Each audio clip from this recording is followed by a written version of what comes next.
sehat semua, kenalin aku Dia Putrika Sulurusin, mahasiswa Prodi D3 Gizi dari Poltekkes Kemenkes Malang yang hari ini akan menampilkan video edukasi mengenai hipertensi. Pada video kali ini akan memberikan informasi mengenai penyakit hipertensi yang sering dikenal dengan silent killer pada usia dewasa dan juga lansia. Penyakit hipertensi adalah salah satu penyakit yang menjadi faktor utama kematian baik di dunia maupun di Indonesia. Pada tahun 2024, penyakit hipertensi menjadi penyebab kematian nomor pertama dengan kasus 90 hingga 95% di dunia. Sedangkan pada tahun 2023, di Indonesia sendiri, yaitu melalui Survei Kesehatan Indonesia, menyatakan bahwa hipertensi merupakan faktor penyebab kematian nomor 4 di Indonesia dengan persentase 10,2%. Selanjutnya, pada tahun 2025, Kementerian Kesehatan Indonesia mengeluarkan data dari hasil cek kesehatan gratis yang menyatakan terdapat kelompok lanjut usia dengan presentasi 51% mengalami hipertensi.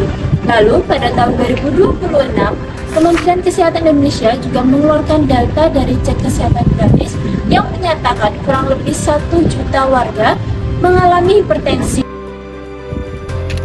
Banyaknya data yang menyatakan bahwa hipertensi adalah penyakit penyebab kematian yang banyak sekali di Indonesia merupakan bukti bahwa hipertensi tidak memiliki gejala khusus ataupun tanda-tanda yang menyatakan bahwa pasien mengalami hipertensi. Oleh karena itu, hipertensi dianggap atau disebut sebagai silent killer. Hipertensi disebut sebagai silent killer karena hipertensi tidak memiliki gejala. Silent killer sendiri artinya pembunuh diam-diam, yang artinya hipertensi memang tidak memiliki gejala atau tanda-tanda seorang pasien mengalami hipertensi. Hipertensi adalah suatu kondisi medis di mana tekanan darah memiliki peningkatan, yaitu hingga mencapai 130/80 mmHg atau lebih. Nah, tapi tidak semua tekanan darah tinggi dianggap sebagai hipertensi. Hipertensi dianggap sebagai penyakit apabila disertai dengan gejala-gejala tertentu, seperti sakit kepala yang berlebihan, penglihatan yang kabur, nyeri dada, atau gejala-gejala lain yang menimbulkan tubuh merasa lebih lemas. Gejala-gejala yang sudah dijelaskan tadi jika tidak ditangani akan memperburuk keadaan dari pasien, bisa menimbulkan penyakit hipertensi. Nah, kira-kira dampaknya apa sih? Dampak-dampak yang ditimbulkan karena gejala-gejala yang tidak ditangani dapat memperburuk keadaan pasien, sehingga pasien bisa benar-benar mengalami hipertensi dan dampaknya bisa sangat menyakitkan. Yang pertama, pada otak.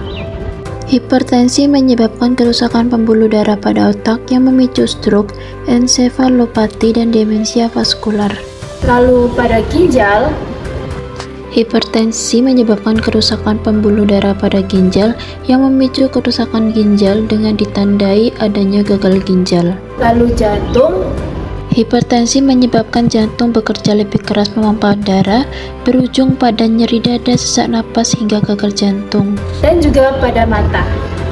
Hipertensi pada mata menyebabkan kerusakan pembuluh darah hingga memicu stroke mata, hingga menimbulkan penurunan penglihatan permanen atau kebutaan. Dari gejala ataupun dampak yang sudah dipaparkan tadi, teman-teman bisa memastikan bahwa bahayanya bagi tubuh itu sangat-sangat berdampak. Nah, oleh karenanya kita bisa mencegah daripada mengobati. Nah, mencegah gejala ataupun dampak hipertensi dapat kita lakukan dengan yang pertama, jaga frekuensi konsumsi garam. Yang kedua, memperbanyak makanan buah dan sayur. Yang ketiga, menjaga pola hidup dengan aktivitas fisik maupun olahraga. Yang keempat, menjaga pola tidur dan kelola stres. Yang kelima, dengan cek tekanan darah yang rutin karena hipertensi tidak memiliki gejala. Hipertensi sering datang tanpa tanda, jadi ayo cegah sebelum terlambat. Kenali resikonya, ubah kebiasaannya, dan cek tekanan darah secara rutin. Mencegah hari ini, sehat untuk hari nanti. Terima kasih.